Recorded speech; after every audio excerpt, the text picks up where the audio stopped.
Hello, everyone. My name is Danny.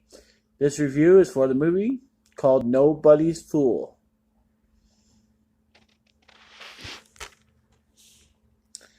Trying to get back on her feet, wild child Tanya looks to her buttoned up sister Danica to get her life together. As these polar opposites hilariously collide, Tanya discovers that Danica's picture perfect life, including her online romance, may not be what it seems. With the aid of her eccentric mother, Tanya will do whatever it takes to help, even if it means completely blowing up her sister's life.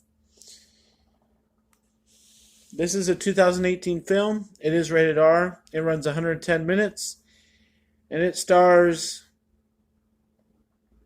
Tiffany Haddish, Tika Sumpter, Omari Hardwick, Methcad Brooks, Amber Riley, with Whoopi Goldberg. Nobody's fool. Don't let my shirt fool you, but I actually do like movies like this. I like comedies. I like things that are a good story, and even with the R rating, this is a pretty good story. It's just predictable and silly and stupid at points, and so it's not much of a movie to review. I guess there probably aren't that many movie reviews out there online of this movie, but I don't think many people saw it in theater. I sure wasn't gonna waste my time, but I saw it here a couple months later after it got out on DVD, and uh, I laughed a couple times, and I rolled my eyes a lot, and I said, "Wow, that's stupid," a lot. So I think it's kind of a up and down movie. I don't think you need to hate on it, but there's not much to enjoy.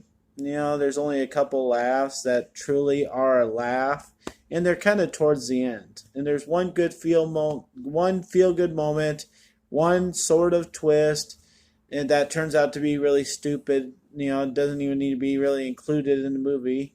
So there's a lot of ways this movie could have gone. Like I always feel like these kind of movies are the same thing every single time. And I would like to watch one that actually is brave and goes a different way. Like with this one, the twist is with the main character, which guy she's going to choose. And there's the obvious choice that ends up happening. And I just would have liked for them to figure out how to have her choose the other guy. I mean, he was supposed to be so great. Maybe it turns out that he really is great. But that's how every movie goes. Is she ends up with the obvious guy. So that's fine. It's fine. I'm fine with it. I just wish there was some movie out there that was different. So, um, I cannot tell you how annoying Tiffany Haddish is in this movie. She's around, she's annoying, she's vulgar, she's useless. Like the whole movie really could have been without her, and it would have been a really nice movie. It would have been like a kind of a unnecessarily vulgar You've Got Mail or Sleepless in Seattle or something like that. I mean, it's a nice story. It's a good feel kind of a movie with the main character and her guy problem, which one she's going to choose.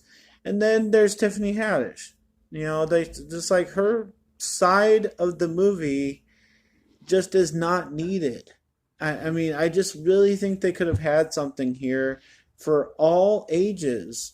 Really, if they just wouldn't have had her in this freaking movie. She's so obscene. She's so vulgar. She's so nasty that it just really ruins this movie that could be really nice. So, um, I wanted to give this movie like the worst grade possible. For me, I give movies a D because I think Fs are unnecessary because people go through a lot to make these movies. So F isn't nice. So I wanted to give it a D for the rating. When you get towards the end, this nice guy of the movie, he gives this speech. And the speech is about guys in this world and in this movie that work hard and they fight for everything they've had in this life, and girls are not worth getting messed over.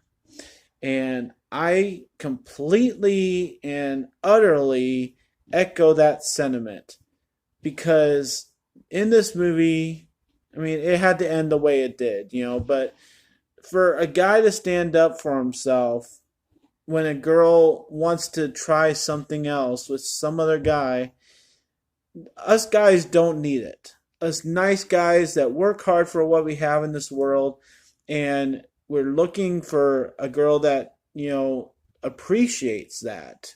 Not just takes advantage of us, not with us for the wrong reasons, isn't good with us just because we have good sex, all kinds of stuff. This is the most shallow women movie I've seen in a long time because they're talking about this list. Like every guy that encounters them in their daily life has to fit this criteria. And as soon as they don't fit one, then bye. It's the worst message to send at all. So when this guy stands up for himself, I just completely appreciate that because that's kind of what I'm going through in life. And I think a lot of guys do daily, monthly, around the world, is looking for a girl that isn't completely shallow. And so that's number one. Number two is towards the end, it really does get kind of naturally funny. It laughs at itself. It has a couple things that are just nice. It really is a nice movie without Tiffany Haddish. Everything else just is cute. So I'm still gonna give this movie a D. I'll give it a D plus. It really, really is stupid. I gotta say that. It's so stupid. There are so many parts that are stupid, and you're just sitting here like almost blacking out because you just don't want to hear anything else. It's just awful. And the stuff that happens near the end with Tiffany's character, saying that she slept with a guy and asking to do this to that guy, and she's just so useless it really ruins the movie. So I'm going to give Nobody's Fool a D plus. I do suggest watching it for the simple fact that it's a different kind of awful movie. It's funny in parts. It's a feel-good movie in parts. If you can get through the Haddish stuff, or if you really care for her comedy, then it's a good movie. But for me, I just was hard to sit through it. And, maybe if I could have split the two storylines into two different movies, I'd give the non-Haddish side an A plus because it really is enjoyable. But she just ruined it for me. So a D plus for Nobody's Fool. What do you think? Do you like this kind of movie? Does it completely ruin it for you when one character is completely vulgar? Let me know what you think. Thanks a lot, guys. My name's Danny. If you like this or any of my other videos, try and get some of them watched. Like and subscribe to my channel if you would. And as always, enjoy your movies. Thanks.